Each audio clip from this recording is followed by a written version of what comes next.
अखिल विश्वाला शांतीचा संदेश देणारे विश्ववंदनीय तथागत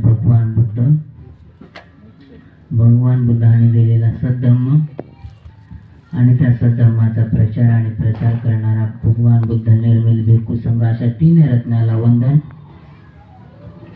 आणि हे 3 रत्न ज्या रत्नामुळे मिळाली असे 4थे रत्न भारतीय राज्यघटनेचे शिल्पकार परमपूज्य बोधिसत्व डॉक्टर बाबासाहेब आंबेडकर यांच्या धम्मक्रांती शेवटच्या श्वासापर्यंत समर्पित राहून बाबासाहेबांचं स्वप्न पूर्ण करण्याचं काम जी आपल्या खांद्यावर जबाबदारी दिलेली आहे त्या जबाबदारीला निभावण्याचं काम तुटक्या मुटक्या का शब्दात होईना पण लोकांमध्ये धम्म पेरण्याचं काम मी करत आहे।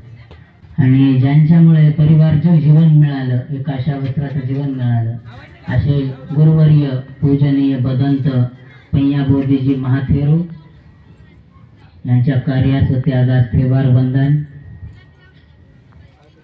उपस्थित भिक्खू संघ यांना भी वंदन आणि सर्व श्रद्धावान उपासक उपासिकांनो आणि सूर्यतळ परिवार यांच्या प्रति मंगल मैत्री। आज बुद्धाला बाबासाहेबाला अपेक्षित असलेलं एक वास्तू सूर्यतळ परिवाराने निर्माण केलेली आहे आणि त्या वास्तूचं एवढं छान नाव ठेवलेलं आहे की मायबाप। बुद्धाला अपेक्षित हेच होतं की बुद्ध एका गाथेमध्ये सांगतात माता पितू पट्टानं पुत दारच संगो आणि कुलाचे कमंता येत मंगलोत्तम। काय म्हणतात तिथं? माता पितू पट्टानं पुत दारच संगो आणि कुलाचे कमंता येत मंगलोत्तम। आपल्या जन्म देणाऱ्या आई वडिलांची सेवा करणे हे मंगल आहे, तर महामंगल आहे। ते आयातीत आणखी मला माहित नाही तुमच्या आई वडील, पण त्यांच्या नावाने तुम्ही महान पुण्य अर्जित करतात। बुद्ध सांगतात की जन्म देणाऱ्या वडिलाला ह्या खांद्यावर बसून, जन्म देणाऱ्या आईला ह्या खांद्यावर बसून आपण गावभर घेऊन त्यांना सोडून त्यांनी आपल्या अंगावर मलमूत्र जरी केलं तरी त्यांचे उपकार फिटणार नाहीत, एवढे अत्यंत आई वडिलांचे उपकार आपल्यावर आहेत। कारण का की आपण ज्या वेळेस ताने राहतो, न कळत बाळ राहतो, त्यावेळेस आई वडिलांच्या कुशीत बसून मलमूत्र करतो, तरी आपले आई वडील कधीच आपली किसळ करत नाहीत। आपली आई जेवत्या ताटावर बसलेली असताना आपण तिच्या समोर स्वच्छ विधी करतो, लघवी संडास करतो, तरी ती आई आपला खरकटा हात धुवून त्याच हाताने आपल्याला स्वच्छ करते, स्वच्छ करून हात धुवून त्याच हाताने जेवायला बसते, कधीच किसळ केली नाही त्या आईने आपली। पण आजच्या घडीला म्हणजे मी म्हणणार नाही की तुम्ही असं करताय, काही जण करताय की आपल्या जन्म देणाऱ्या आई वडिलांना घराच्या बाहेर काढतात, हाल अपेक्षा त्यांना भोगावं लागतात, हालचे बेहाल करतात, रोज दारू पिऊन येऊन मारणं हाणणं त्रास देणं भरपूर जागी होत असतं। असं हे बाबासाहेबाला बुद्धाला अपेक्षित नव्हतं, मायबापाला त्रास देणं। बुद्धाला बाबासाहेबाला काय अपेक्षित होतं की आई वडिलांची सेवा करणं, आणि तेच काम आज सूर्यतळे परिवाराने केलेलं आहे। या वास्तूला आई वडिलांचं नाव देऊन मायबाप हे नाव दिलं आहे, हे खूप अत्यंत पुण्यदायी आहे। आणि या घरामध्ये नुसतं हे 4 भिंतीचं घर नसून या घरामध्ये सुसंस्कार पडले पाहिजे आपल्या मुलावर बाळावर, ही याची जबाबदारी आपण घेतली पाहिजे, तुम्ही स्वतः घेतली पाहिजे। कोणाचंही हेच घर नाही तर तुमचंही असू द्या, कोणाचंही असू द्या घर, त्या घरामध्ये बुद्ध एका गाथेमध्ये सांगतात असे वनाचं बालानंग पंडितानंच सेवना पूजाचं पूजनीयानं गीतम मंगल उत्तम। बुद्ध काय म्हणतात की आपली संगत गुण ज्ञानीवंत पंडित लोकांसंग असली पाहिजे, जेणेकरून आपल्याला त्यांच्याकडून काहीतरी शिकाय मिळेल। त्याच्यानंतर म्हणतात बुद्ध पूजाचं पूजनीयानं गीतम मंगल उत्तम, अशा व्यक्तींची पूजा केली पाहिजे जे पूजेला प्राप्त असले पाहिजे. नाही तर दगड धोंड्याची पूजा केल्यावर काही प्राप्त होत नसतंय आपल्याला.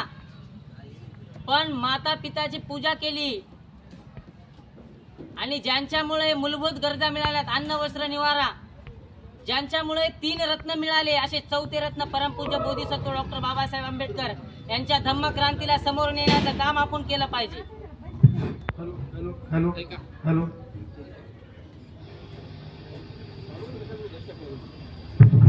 हॅलो. साहेबांनी जे मार्ग दिलेला आहे ते मार्ग अंधश्रद्धेला बळी न पडता, बाबासाहेबांनी सांगितलं ब्रह्मा विष्णू महेश यांना देव मानणार नाही व यांची पूजा अर्चा करणार नाही. बुद्धाने सांगितलं, बुद्ध काय म्हणले? पूजाच पूजेने अनंगेतम मंगलोत्तम. जे पूजेला प्राप्त आहेत अशा लोकांची तुम्ही पूजा केली पाहिजे. मग त्याच्यात आपले जन्म देणारे आई वडील आले, आपल्याला मूलभूत गरजा ज्यांच्यामुळे मिळाले, डॉक्टर बाबासाहेब आंबेडकर आले, ज्यांच्यामुळे दुःखमुक्तीचा मार्ग मिळाला, तथागत भगवान बुद्ध आले, ज्यांच्यामुळे धम्माची गती वाढायली, धम्माचा प्रचार प्रसार व्हायला, ते भिक्खू संघ आला. जे उपासक उपासिका शील पालन करतात, पंचशील असेल, अष्टशील असेल, 227 नियमांचं पालन जो उपासक करतो, उपासक उपासिका कोणीही करो, त्यांची पूजा केली पाहिजे, त्यांना आदरपूर्वक निमंत्रण केलं पाहिजे आपण. आणि आपल्या जीवनामध्ये अंधश्रद्धेला बळी न पडलं पाहिजे. असे बुद्धाचे मार्ग सत्यधारी मार्ग आहे बुद्धाचा. मग आपण तर घर बांधलंय, या घरामध्ये काय करणार? आपण घर तर बांधलंय, पण या घरामध्ये काय करणार? आपण आपल्या घरामध्ये ज्यांच्यामुळे हे सर्व गोष्टी मिळाल्यात असे आपले आधारस्तंभ,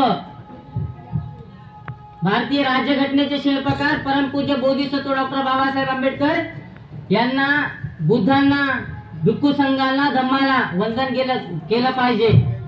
यांच्या विचारांना वंदन केलं पाहिजे. त्यांचे विचार एवढे महान आहेत, त्यांच्या विचारामुळे आपल्याला सर्व गोष्टी मिळाल्या. बुद्धाच्या काळामध्ये आणि नंतरच्या काळामध्ये बाबासाहेब ज्यावेळेस शिकायला जात होते बाहेरल्या गावात, सार्वजनिक पाणवठ्यावर पाणी पिण्याचा सुद्धा अधिकार नव्हता. बाबासाहेबाला एवढ्या वेदना भोगाव्या लागल्या. सार्वजनिक पाणवठ्यावर पाणी पिण्याचा अधिकार नव्हता.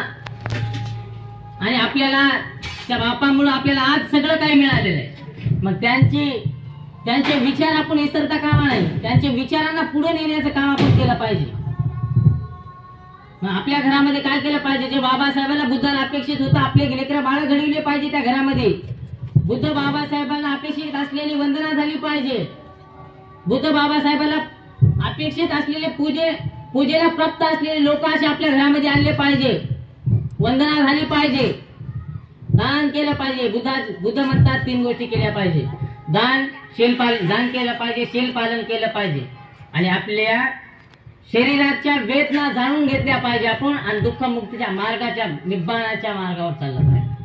नाही तर आपण निब्बाण हे काय माहितीच नाही तुम्हाला. जो व्यक्ती लोभ, मोह, माया, अहंकार याच्यापासून अलिप्त राहतो, पंचशिलेचं पालन करतो, अष्टशिलेचं पालन करतो, 227 नियमांचं पालन करतो, तो व्यक्ती हळूहळू निब्बाणाच्या मार्गावर जातो.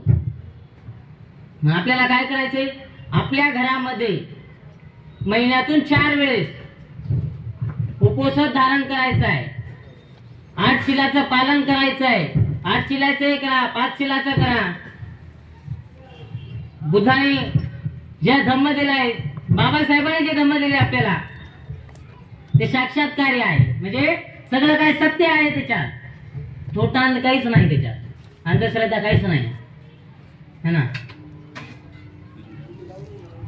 आपल्याला काय करायचंय? आपले लेकरं घडवायचे, बुद्धांच्या विचार त्यांच्या डोक्यामध्ये पेरायचे. आणि ह्या गोष्टी कधी होतात?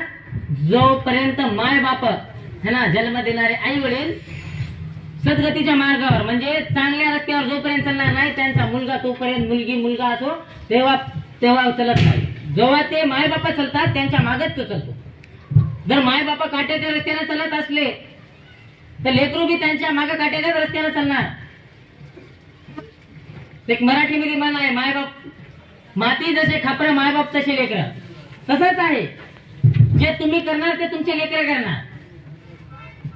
त्याच्यामुळं आपल्या लेकराला चांगली शिकवण दिली पाहिजे. बाबासाहेबांमुळे प्रत्येक गोष्ट आपल्याला मिळालेली, प्रत्येक गोष्ट मिळालेली आहे. कोणचे अलंकार घालायचे, सोनं नाणं घालायचे आपल्या हातात नव्हतं, पण आपल्या बापामुळे आपल्याला जे म्हणलं ते घालू शकतो आपण.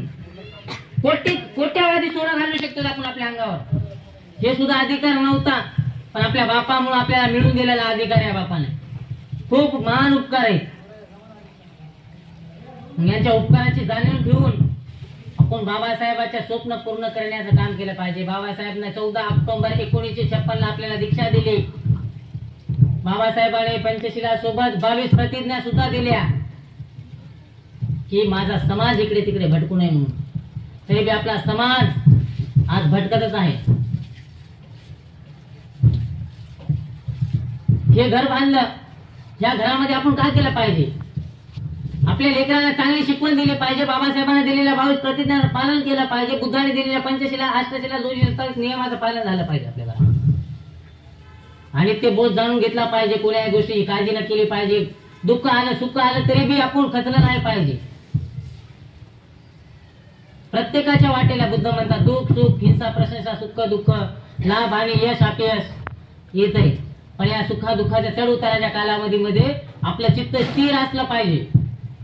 ध्यान केलं पाहिजे, विपश्यना केली पाहिजे. आपलं जोपर्यंत चित्त निर्मळ होत नाही तोपर्यंत आपण आपल्या शरीरातल्या वेदना जाणून घेऊ शकत नाहीत. घरामध्ये ध्यान केलं पाहिजे. ह्याच घरामध्ये नाही तर प्रत्येकाच्या घरामध्ये ध्यान केलं पाहिजे. बुद्ध वचनाचा पाठ केला पाहिजे.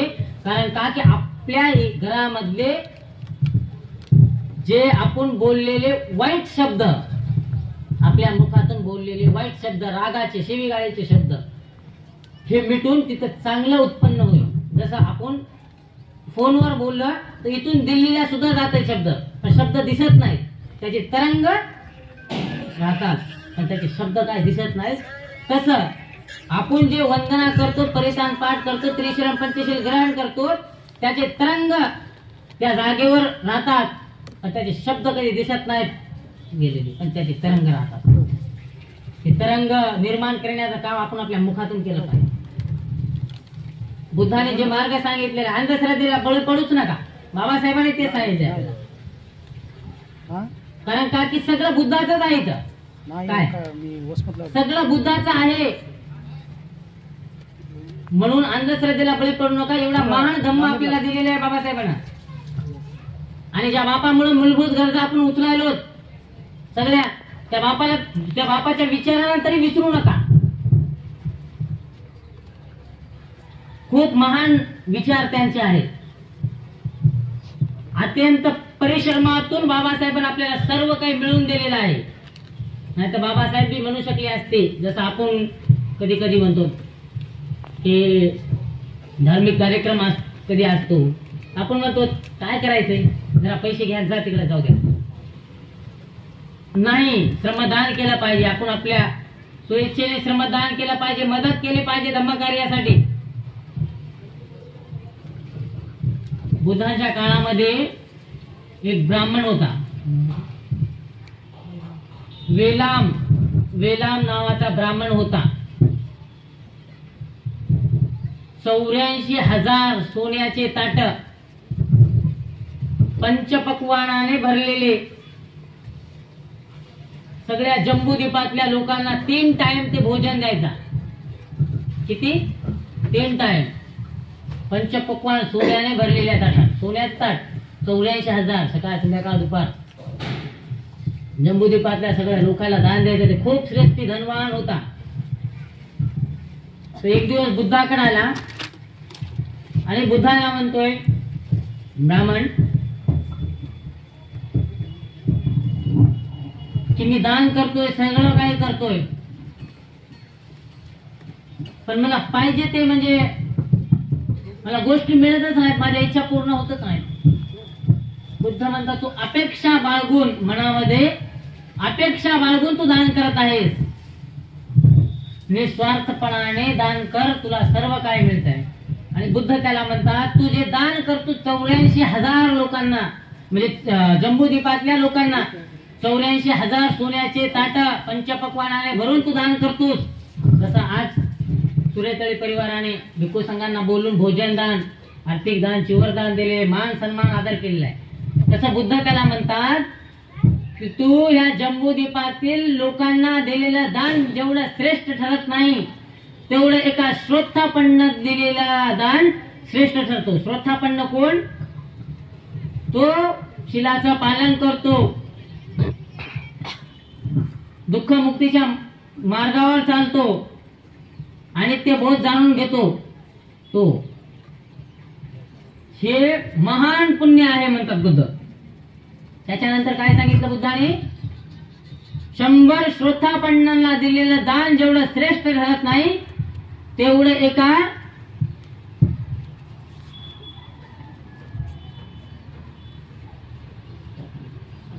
शत्रुकागामीला दिलेलं दान श्रेष्ठ ठरतं. 100 शत्रुकागामीला दिलेलं दान जेवढं श्रेष्ठ ठरत नाही, तेवढं एका अनागामीला दिलेलं दान श्रेष्ठ ठरतं. अनागामी जे की अनंताच्या मार्गावर, म्हणजे दुःखमुक्तीच्याच मार्गावर चालत असतात, शिलाचं पालन करतात, ब्रह्मचर्याचं पालन करतात, सर्व गोष्टीत सर्व मोहमायातून बाहेर निघलेले ते राहतात. त्याच्यानंतर बुद्ध काय म्हणतात? 100 अनागामीला दिलेलं दान जेवढं श्रेष्ठ ठरत नाही, तेवढं एका अनंताला दिलेलं दान श्रेष्ठ ठरतं. अनंत आता दिसणं म्हणजे दुर्लभ आहे, कारण का तिथे मला तर वाटत नाही आपल्या भारतात आहेत म्हणून, बाहेर देशात आहेत. बुद्ध सांगतात त्या उपासकाला, ब्राह्मणाला त्या, की 100 अनंताला दिलेलं दान जेवढं श्रेष्ठ ठरत नाही, एका प्रत्येक बुद्धाला दिलेलं दान श्रेष्ठ ठरतं. प्रत्येक बुद्ध कोण? ज्या वेळेस या जम्बूद्वीपातील लोक, ज्यावेळेस या जम्बूद्वीपातील लोक आपलं भटकत राहतात, तेव्हा प्रत्येक बुद्ध हिमालयाच्या पायथ्याशी मोठमोठ्या ठिकाणी निवासाला राहतात आणि ते उपासक उपासिकांनी दिलेलं दान त्याचा अमोदन करू शकतात. लेकिन पण 4 आर्य सत्याची धम्मदेशना देऊ शकत नाही, जे की सम्यक संबुद्ध देऊ शकतात. कारण का की सम्यक संबुद्धाकडे तेवढी पारमिता राहते. 4 असंख्य 1,00,000 कल्प. एक कल्प म्हणजे 7 किलोमीटर असं, 7 किलोमीटर खोल, 7 किलोमीटर असं खोल खड्डा करायचा, 7 किलोमीटर खुला खड्डा करायचा, त्याच्यात 100 वर्षाला 1 तांदळाचा कण त्याच्यात टाकायचा, 100 वर्षाला 1 तांदळाचा कण त्याच्यात टाकायचा आणि ते टचम टच भरल्यानंतर ते तर म्हणजे कित्येक जन्म येतात त्याचा. तसे पुण्यकर्म माणसाला करावं लागतात. तसे बुद्धाने सम्यक समुद्राकडे काय होती पारमिता? 4 असंख्य 1,00,000 कल्प किती जन्म घेतले असतील बुद्धाने दुःख मुक्तीचा मार्ग 4 आर्य सत्य सांगण्यासाठी, आपल्यासाठी, सगळ्या जम्बूद्वीपातील लोकांसाठी केलंय सगळं. सोन्याचे नांगर बुद्धांच्या घरी चालायचे, राजे होते बुद्ध, काही कमी नव्हते बुद्धांना. पण बुद्धाने सगळं दुःख मुक्तीसाठी, दुःख काय? दुःखाला कारण आहे की नाही? दुःख मुक्तीचा मार्ग आहे की नाही? 27 बुद्ध झाले, त्यांना 4 आर्य सत्य कळाले नाही. पण 28व्या बुद्धाने तपस्या, पुरे कठीण कठोर तपस्या करून 4 आर्य सत्य या जम्बूद्वीपातील लोकांना सांगले. ते म्हणजे तुम्हाला आम्हाला सांगले. मग आपण एवढा पवित्र धम्म आपल्याला मिळालेला आहे आपल्या बापामुळं, मग या धम्माचं पालन केलं पाहिजे की नाही आपल्या जीवनामध्ये? आपण आपल्या घर बांधतील सगळं होईल. अनित्य बोध आहे, अनिच्छावत संखारा उपादवय गम्यनु उपजित्वा निर्जंतु ते सं उपसमसुत्तो. बुद्ध काय म्हणतात? अनित्य आहे सगळे या जम्बूद्वीपातील, दीर्घकाळ टिकणार असं काय नाही. तुम्ही जी वास्तू बांधली 100 वर्षानं 500 वर्षानं हे सुद्धा नष्ट होणार आहे, फक्त याला कारण लागणार आहे. काय कारण लागते? कोण तोडली, काम करायचंय, काहीतरी कारण लागते फक्त. असं दुःखाला सुद्धा कारण आहे. बुद्धाने सांगितलं सगळं अनित्य बोध आहे, म्हणून अनित्य बोध जाणून घ्या, मरणानं स्मृती करा, मरणाची आठवण करा, म्हणून तुम्हाला दुःख होणार नाही. असं काय सांगितलं की लोक म्हणजे हसू वाटते त्यांना, म्हणजे बुद्धांचा मार्ग म्हणजे सत्यावर आधारित आहे. पण तुम्हाला ज्यावेळेस अंधश्रद्धा गुण वाटते मग तुम्ही गंभीरपणाने ऐकता. बुद्धाच्या काळामध्ये एवढं गंभीरपणाने बुद्धांचे उपदेश ऐकायचे, धम्मदेशन ऐकायचे लोक की चाचणी पडलेला फक्त आवाज, चाचणी इथं पडली तिथं आवाज, एवढी शांतता राहायची. कडक हिवाळ्याच्या दिवसामध्ये बुद्ध प्रवचन करायचे, बुद्धांचा भिक्खू संघ प्रवचन करायचा. तर 4 आर्य सत्य बुद्धाने सांगितले आपल्याला. बुद्ध काय म्हणतात? दुःख आहे, दुःखाला कारण आहे. दुःख नष्ट करण्याचा मार्ग आहे ते म्हणजे अष्टांगिक मार्ग. 8 शिलाचं पालन आपल्या जीवनामध्ये केलं तर आपल्याला नारळ फोडायची गरज नाही, उपवास धरायची गरज नाही, फक्त उपवासच धारण करायची गरज आहे. उपवासाच्या नावावर कोणी शेंगदाणे खातंय, कोणी फुटाणा खातंय, काही खातंय, तामटूम राहतंय. पण बुद्धाने असे सांगितलं नाही. बुद्ध काय म्हणले? 12च्या आत तुम्ही जेवण करा, तुम्हाला जे पचेल ते काही खाऊ शकता, मग जे पचेल ते. त्याच्यानंतर 5 शिलाचं पालन करायचं, जीव हिंसा करायची नाही, चोरी करायची नाही, ब्रह्मचर्याचं पालन करायचं नाही, म्हणजे ब्रह्मचर्या करायची नाही, पती पत्नीने एकमेकांना संबंध जोडायचा नाही, जीव हिंसा कर, कुणाला जीव मारायचं नाही ना, किंवा कुणाला शब्दाने, कायाने, वाचेने, मनाने मारायचं नाही, चोरी करायची नाही ना, कोणी जे कोणी चोरी करत असेल त्याची प्रशंसा सुद्धा करायची नाही म्हणतात बुद्ध उपवास धारण केल्यानंतर. त्याच्यानंतर काय सांगितलं बुद्धाने आपल्याला? खोटं बोलायचं नाही. जे कोणी खोटं बोलतंय त्याला मनाने, वाचेने, कायाने त्याला प्रतिसाद द्यायचा नाही, त्याची प्रशंसा करायची नाही उपवासाच्या दिवशी. त्याच्यानंतर काय सांगितलं? महासेना, उच्चासेना. उच्च आसनावर अहंकार जीवनामध्ये चढल अशा आसनावर बसायचं नाही. अहंकार, लोभ, मोह, माया या गोष्टी आपल्यामध्ये उत्पन्न होतील अशा आसनावर बसायचं नाही, म्हणजे महासेना, उच्चासेना. त्याच्यानंतर काय सांगितलं बुद्धाने आपल्याला? माला गंध विलेपण धारण मंडन विभूषण ठाणा वेरमणी सिक्खापदं समाधन. काय?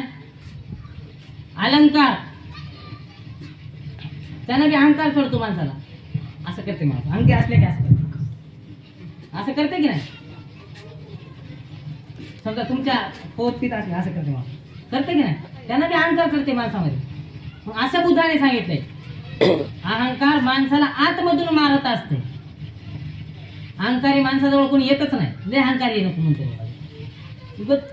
गोष्टी हाणते म्हणते ते नको, त्याच्याकडे जाणत नको म्हणताय की नाही? लय अहंकारी म्हणते, त्याचाच लोक सांगते ते माझ्याकडे एवढे, माझ्याकडे तेवढे, हेच सांगत बसते म्हणते ते. म्हणून बुद्धाने सांगितलं की माला गंध विलेपण धारणा, म्हणजे माळा गंध आपल्याला नटवणारे, म्हणजे आपल्या शरीराला नटवणाऱ्या वस्तूचं आपण श्रवण करायचं नाही, ते पालन करायचं. इथून आपण दुःखमुक्तीच्या मार्गावर अनित्य बोध जाणून घ्यायचा. काय फक्त सोपा मार्ग आहे की नाही? बुद्धाने काय सांगितलं? नंतर संध्याकाळी लिंबू पाणी हलके पदार्थ खायचे. काय? बौद्ध भिक्खूला बोलून भोजन दान द्यायचं, भिक्खू संघांना बोलून भोजन दान दिलं, आर्थिक दान दिलं. याच्यात काय नारळ फोडायचं आहे का? याच्यात काय बकऱ्या कोंबडं कापायचं आहे का? उलटा बुद्धाने सांगितलं तुम्ही जीव हिंसा करू नका, हे सत्यधारी मार्ग आहे. योग्य वाटते की नाही तुम्हाला बुद्धाचा मार्ग? मग आपण काय करणार आता? करणार की नाही पंचशिलेचं, अष्टशिलेचं, 227 नियमांचं पालन? बुद्धाने दिलेलं, बाबासाहेबांनी दिलेलं 22 प्रतिज्ञांचं काही पडलं नाही त्या श्रद्धेमध्ये, काहीच नाही. हो, विचार करा, त्या बकऱ्या जागी जर आपला मुलगा, तुमचा, माझा भाऊ म्हणा, कोणी बी, तुमचा मुलगा, तुमचे नातेगण, आप्तेष्ट कोणी बी त्या बकऱ्या जागी कापल्या तर तुम्हाला दुःख होते की नाही? किती दुःख होते, महान दुःख. तसंच बुद्धाने बी काय सांगितलं आपल्याला? या दुःख आपल्यापर्यंत यायच्या आधी आपण दुःखाला नष्ट करू, मग ती गोष्टच करायची नाही. काय? जीव हिंसाच करायची नाही हे सांगितलं. मग आपण या गोष्टीचं आपल्या जीवनामध्ये पालन केलं पाहिजे. आणि आपल्या घरामध्ये, नवीन घर आहे, जुनं आहे, तुमची घर आहेत, हे घर आहे, सगळ्या जम्बूद्वीपातील घरातल्या बुद्धाने काय सांगितलं, बाबा तुम्ही वंदना करा, शिलाचं पालन करा आणि आपल्या जीवनाला दुःखमुक्तीच्या मार्गावर करा, निब्बाणाच्या मार्गावर द्या. हे बुद्धाने सांगितलं. बाबासाहेब काय म्हणले, दर रविवारी विहारात गेलं पाहिजे. बुद्धाच्या काळामध्ये रत्नजडी मुकुट असलेले राजे महाराजे बुद्धासमोर रत्नजडी मुकुट काढून फुवाच्या साईडला गुडघ्यावर बसून वंदन करायचे बुद्धांना. कारण का की या मुकुटामध्ये अहंकार होता, लोभ होता. त्याच्यामुळे बुद्धाने सांगितलं की तू आता अहंकार आधी बाजूला काढ. तुझं हे सगळं काय आहे ते राजाचं काय मुकुट, ज्याच्या डोक्यावर मुकुट ते श्रेष्ठ झाला, राजाचा राजा है ना. त्याच्यामुळे ते बुद्धाने सांगितले मुकुट काढून वंदन करायचे. अहंकार, लोभ, माया सगळं नष्ट देतात. बुद्धासमोर असे अनेक राजे महाराजे, राजा बिंबिसार असेल, राजा प्रसंजित असेल, सगळे राजे. एक वेळेस राजा प्रसंजित बुद्धापाशी येतो आणि बुद्धाला म्हणतो, अवेळी जात असतो तो. बुद्धापाशी गेल्यावर बुद्ध त्याला म्हणतात, प्रसंजित असा अवेळी का आला? तर बुद्ध ते म्हणते की मी तर राजा आहे भगवान, तुम्हाला तर माहीतच आहे मला किती कामं राहतात. युद्ध जिंकायचं, युद्धाचे म्हणजे हे करायचं, सगळ्या राज्याचे काम माझ्यावर सोपवलेले. मी राजा आहे ना. मग बुद्ध त्याला म्हणतात, तुझ्या संग प्रसंजित, तुझ्या संग असा एखादा प्रसंग घडला. तुम्ही म्हणसाल कुठे बी घुसायले पण ते जे घराचं सांगायचं, मग तेच सांगायला बरं काय प्रवचन राहते. फक्त तुमच्या डोक्यात घ्यायची तुमची क्षमता आहे, ती मनात उतरवायची. ते घराबद्दल 4 शब्द तुमच्या डोक्यात बसण्यासारखेच सांगायला. प्रसंजितला बुद्ध काय म्हणतात, प्रसंजित तुझ्या संग असा एखादा प्रसंग घडला, आकाशा एवढा महान असा मोठा पर्वतासारखा एक पर्वतच, जाती जरा व्याधी मरण जाती जरा व्याधी मरण याच्यासारखा एखादा महान विशाल असा मोठा पर्वत तुझ्या मागे वेगाने धावत आहे. जम्बूद्वीपातील प्राणी मात्रांना मारत मारत मारत मारत जीव मारत मारत येत आहे. तू काय करणार? तो म्हणतो, भगवान तुम्हीच सांगा मी काय करू शकतो. पर्वताची उपमा, हे पर्वताची उपमा, त्याला ते उपमा देतात. भगवान बुद्ध काय म्हणतात, त्याला उपमा देतात. एखादा पर्वत, जाती जरा व्याधी मरण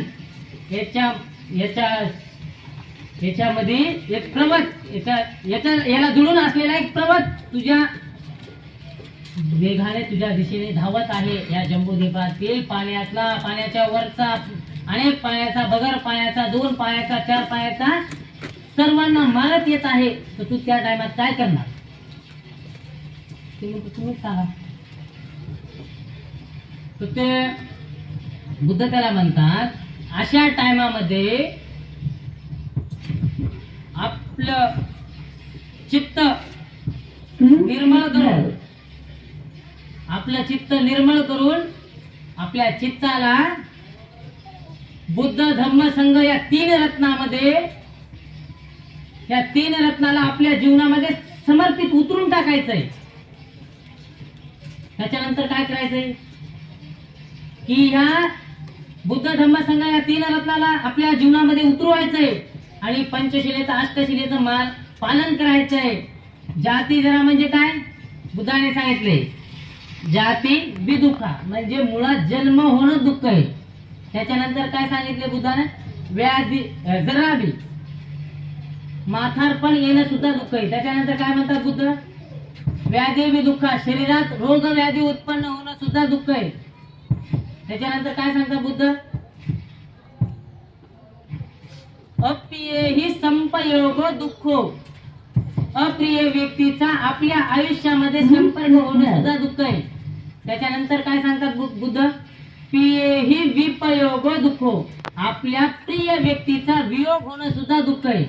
त्याच्यानंतर काय सांगतात? यम किंचन न लभते कम्पि दुःखम, की अशा चढ उताराच्या सुखा दुःखाच्या आवडण्या न आवडणाऱ्या व्यक्तीचा वियोग होणं, संपर्क होणं, अशा सुखा दुःखाच्या चढ उताराच्या कालावधीमध्ये आपलं चित्त सावध असलं पाहिजे आणि आपल्या चित्ताची एकाग्रता आपण आपल्या चित्ताचे ध्यान करून विपश्यना करून नाकाचा श्वास बघून आपल्या चित्ताला एकाग्र केलं पाहिजे आणि तेच तुम्ही केलं पाहिजे. आता